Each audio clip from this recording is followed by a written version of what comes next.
वो लड़का जिसके लिए मैंने सब कुछ छोड़ दिया था, आखिर में वो मेरा हुआ ही नहीं। जिन दिनों मेरी उम्र 15 बरस थी, खाला मुझे अपने घर ले गईं। वो लाहौर में रहती थीं। करीब ही उनके रिश्तेदारों का घर था, जिनकी बेटी फौजिया खाला के घर आती जाती थी। यूं उसके साथ मेरी दोस्ती हो गई और फिर मैं भी उनके घर जाने लगी। फौजिया का बड़ा भाई काशिफ बहुत हुसैन था। मैं चौरी छिपे उसमें दिलचस्पी लेने लगी, मगर जब वो मेरे सामने आता तो मैं शर्म के मारे उठकर चली जाती। यूं नहीं कई दिन गुजर गए और मैं काशिफ से बात न कर सकी। उन्हीं दिनों ईद आ गई। मुझे चांद रात को चौड़ियां मंगवानी थीं। फौजिया ने कहा, काशिफ शाम को मेरी चौड़ियां लेने जाएगा, तुम अपने हाथ की एक चौड़ी दे दो, वो साइज देख कर ले आएगा। मैंने फौजिया को रकम और अपनी कलाई से एक चोड़ी उतार कर दे दी। रात को फौजिया चोड़ियों का डब्बा लाई और मुझे थमा दिया। मैंने खुशी खुशी डब्बा खोला। चोड़ियां एक कागज में लिपटी हुई थीं।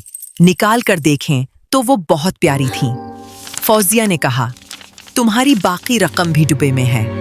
ये कहकर वो चली गई तो मैंने रकम निकालने के लिए डब्बा अलट दिया, मगर इसमें से बकाया रकम के बजाय पूरे रुपए बरामद हुए। साथ ही एक रुपया था। मैंने उसे खोलकर पढ़ना शुरू किया। लिखा था, जब से तुम आई हो मैंने बहुत कोशिश की है कि तुमसे बात करूं, मगर तुम भाग जाती हो। एक छोटी सी फरमाइश है कि मुझे अपने दिल में थोड़ी सी जगह दे दो। इन चोड़ियों को ईद का तहफा समझ लो और देखो, मुझे मायूस न करना। फकत काशिफ। एक रोज हम छत पर बैठे बातें कर रहे थे कि काशिफ की अम्मी ने हमें देख लिया। मैं तो फौरन उठकर आ गई, लेकिन काशिफ की खूब शामित आई। इसके बावजूद हमने राबिता तर्क न किया। जब काशिफ की माँ ने देखा कि हम बाज नहीं आ रहे तो उन्होंने खाला से मेरी शिकायत कर दी। खाला ने मुझे बहुत डांटा और मेरा काशिफ के घर जाना बंद कर दिया। 1 माह तक मेरा काशिफ से सामना न हो सका। मेरे दिल पर इतना बोझ था कि बयान नहीं कर सकती। आखिर तंग आकर मैं खुद उनके घर चली गई और किसी की परवाह किए बगैर काशिफ से बातें करने लगी। इस रोज हमने जी भरकर बातें की। जैसे ही खाला को इसका इल्म हुआ, वो आग बगूला हो गईं और उन्होंने मेरी खूब पटाई की। काशिफ की अम्मी को पता चला कि खाला ने मुझे पीटा है, तो उन्होंने आकर खाला को समझाया और कहा कि इस तरह बात मजीद बढ़ेगी।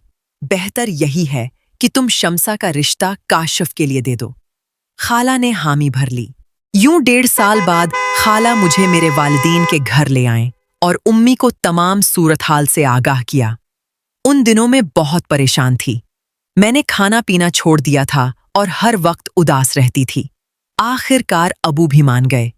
काशिफ खाला की नंद का बेटा था, उसलिए रिश्ता तय हो गया और उन्होंने आकर मेरी और काशिफ की मंगनी कर दी। मैं उस वक्त कितनी खुश थी, जैसे दोनों जहान की खुशियां मुझे मिल गई हूं। हमारी मंगनी को 2 माह गुजर चुके थे। हम ईद करीब आने पर तवक्का कर रहे थे कि वो मेरे लिए ईद का जोड़ा लाएंगे, मगर ईद से 2 दिन पहले खाला आए और ईद का जोड़ा लाने के बजाय मेरी मंगनी की अंगूठी वापस कर गईं। उन्होंने उम्मी से कहा, लड़का आवारा हो गया है, हर लड़की को तंग करता है, वो हमारी शम्सा के लायक नहीं है। उम्मी ने काशिफ को देखा हुआ था। उन्होंने बहुत इसरार किया कि हम मंगनी नहीं तोड़ना चाहते। लड़का ऐसा नहीं लगता और शायद आपको कोई गलतफहमी हुई है।